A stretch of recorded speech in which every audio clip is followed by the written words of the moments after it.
ça c'est un match qui peut nous lancer et de donner beaucoup de confiance pour l'équipe.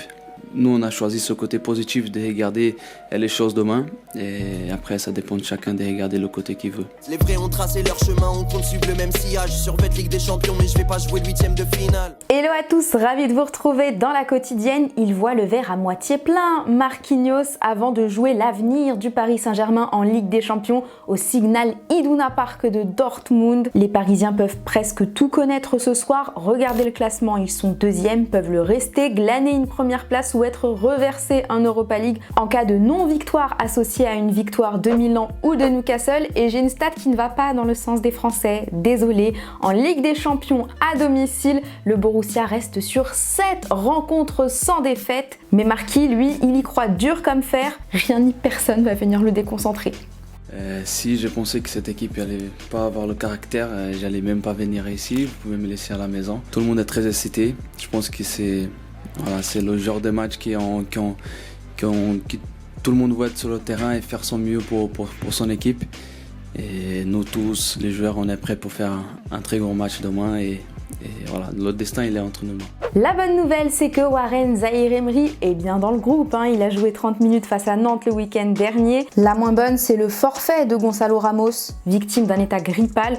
Je vous rappelle qu'Ousmane Dembélé est quant à lui suspendu. Alors je vous pose la question du jour. Quel est votre pronostic pour ce Dortmund-Paris Saint-Germain? Les buteurs, le score, qualification ou non du Paris Saint-Germain, vous nous dites tout. Et demain, on sélectionnera 2 commentaires. Et pendant qu'il y a la pression sur le groupe, il y en a un autre, lui, qui s'occupe comme il peut. C'est Layvin Kurzawa. Les twittos ont remarqué qu'il était apparemment hier en live TikTok pour jouer au jeu Warzone. Comme quoi c'est la guerre sur le terrain, mais aussi en dehors. À chacun son combat. Et on est super content. Félicitations au RC Lens qui sera européen en 2024. Après son succès contre Séville à Bollaert, coaching gagnant de Franck Hez, ouverture du score sur péno à l'heure de jeu, égalisation de ce diable de Sergio Ramos sur péno aussi. Et paf, temps additionnel, money time 90e plus 6, but d'Angelo Fulgini qui envoie les Lensois en Ligue Europa. C'était la fiesta en après-match, les supporters sont amoureux. Ils ont déclaré leur flamme au club sur du Michel Delpech.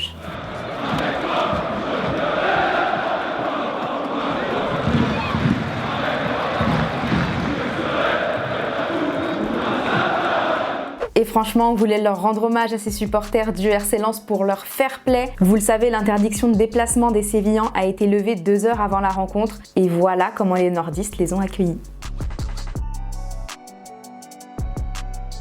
D'ailleurs, hier, on vous demandait ce que vous pensiez de la décision initiale d'interdire le déplacement aux supporters. Ulrich, toi, tu as compris ce choix parce que la sécurité doit passer avant toute chose pour un tel événement. Toi, Nito, t'es pas d'accord, Tu penses que cela est honteux pour un pays comme le nôtre qui organise les prochains Jeux Olympiques. On a organisé des Coupes du Monde et Euro. On ne peut pas être incapable de s'organiser pour un match de Ligue des Champions.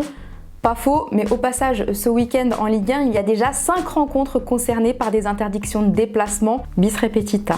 En attendant, c'est un 6 sur 6 carton plein pour nos clubs français. Tous les engagés seront européens pour débuter 2024. Et si Newcastle bat le Milan ce soir, la France sera le seul pays à avoir toutes ses équipes engagées qualifiées. Cocorico, on est trop fort.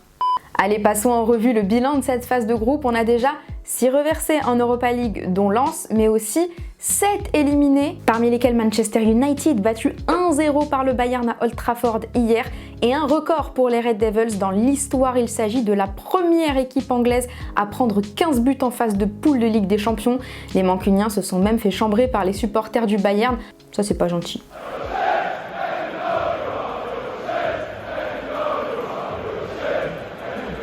Bon, on félicite quand même les 14 équipes qualifiées, donc Copenhague qui, pour célébrer ça, a offert des petites binous à ses supporters après la rencontre à consommer avec modération. Dans le même temps, la Real Sociedad termine première de son groupe sans aucune défaite au compteur après son nul 0-0 sur la pelouse de l'Inter. L'autre Real, Madrid, cette fois termine aussi premier avec des stats, ma foi, fort sympathiques. 6 rencontres, autant de victoires, 16 buts inscrits, inadamas. Et d'ailleurs, Jude Bellingham nous a mis un petit tweet, mais pas du tout sur la rencontre, mais sur une rencontre de championship qui inclut son frère Job. Et on peut dire qu'il l'a fait, le job, il a fait empocher les 3 points à son Sunderland face à Leeds. Let him cook. Laissez-le gérer, nous dit Jude, cette famille, visiblement. Et peut-être que Job aura un autre coach très rapidement. C'est l'équipe qui nous dévoile avec le Télégraphe que Will Steele a échangé lundi avec les dirigeants de Sunderland.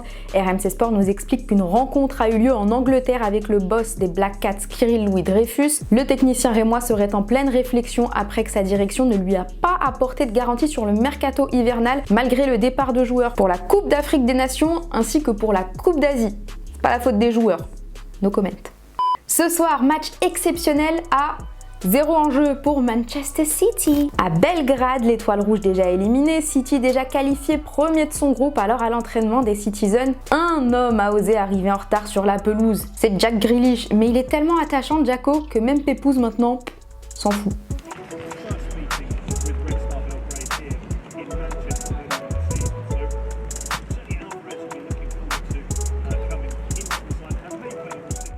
Avant de se quitter, parlons un peu musique, ça adoucit les mœurs. Vous connaissez le rappeur francilien Luigi, c'est lui. Bah ça tombe bien parce qu'il a sorti un nouveau son et ça s'appelle Téléfoot. Comme c'est familier, c'est disponible sur toutes les plateformes.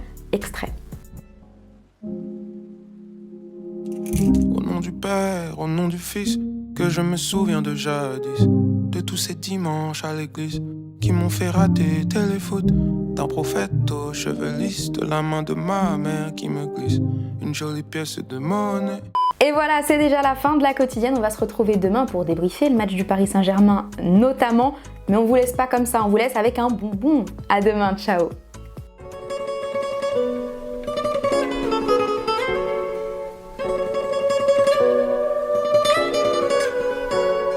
Salut Téléfoot, j'espère que tout le monde va bien. Bon voilà, Matteo Guendouzi, maintenant à la Lazio. On va passer la journée ensemble, c'est toujours un réel plaisir de vous retrouver. Ça va, t'as bien dormi Matteo? Après une victoire, on dort toujours bien. Donc par rapport à ça, c'est pas un problème. Mais non, super bien dormi. Un peu tard quand même, toujours après les matchs. Mais sinon ça va, c'était top. Dis-nous tout Matteo, comment s'est passée ton adaptation ici à Rome? Franchement top, parce que déjà j'ai eu la chance aussi de retrouver un club familial. Donc tout le monde m'a très bien accueilli dès le début. On a pu le voir notamment avec les supporters qui sont venus m'accueillir à l'aéroport et tout. Donc j'ai vraiment eu de la chance de ce côté-là.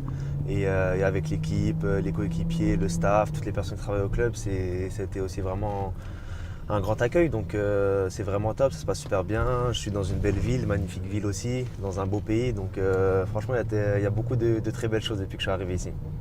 On a affaire désormais au Matteo italien. On peut dire ça comme ça, je ne parle pas encore italien. On est en train d'apprendre piano et on verra après comment on parlera. En termes de ville, dans la façon de vivre des gens ici, ça change beaucoup. Franchement, je trouve quand même on se rapproche pas mal du sud quand même.